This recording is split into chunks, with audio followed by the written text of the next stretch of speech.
చిన్నప్పుడే ఆంటీ, అంతలో సుధాకర్ అంకుల్. ఒక్కడే అయిపోయాడు. జరగకూడనివన్నీ వాన్ లైఫ్లోనే జరిగాయి.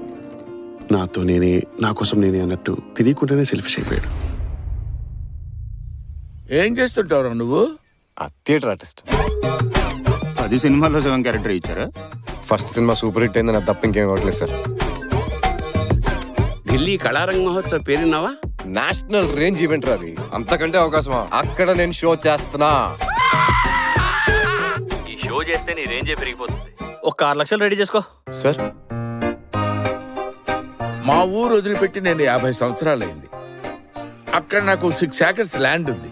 చాలా కాస్ట్లీ ల్యాండ్. ఇదంతా నాకు ఎందుకు చెప్తున్నావు? ఆ ల్యాండ్ నీకు ఇస్తా అంటున్నారా? డాక్యుమెంట్స్. ఓహో, దానికి కొన్ని స్టెప్స్ ఉన్నాయమ్మా. నంబర్ 1, నువ్వు నా మనవళ్ళ ఉండాలిరా. నంబర్ 2, నేను చెప్పింది నువ్వు తూచా తప్పకుండా చేయాలిరా. నంబర్ 3, ఎప్పుడు నేను నా స్వార్థాన్ని కాకుండా పక్కవాడి గురించి కూడా 10 రోజులు ఆలోచించాలి. నేను మరీ అంత ఎదవలా కనపడుతున్నానా? అంటే ఓ మాదిరి కూడా కనపడలేదా?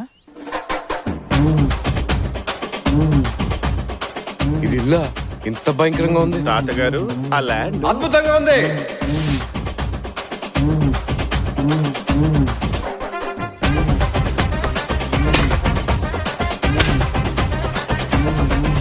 బస్ స్టాప్ వరకు వాడంత నీచ్ కమ్మిన కుత్తగాడు ఎవ్వడు లేడనుకున్నా. Thank you.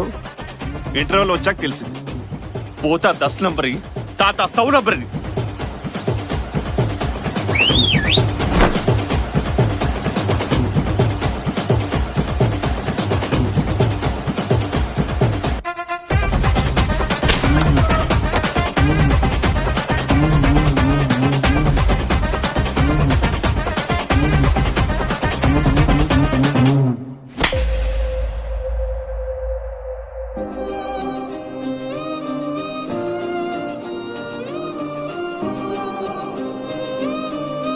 చాలా తప్పులు చేస్తాను తాత.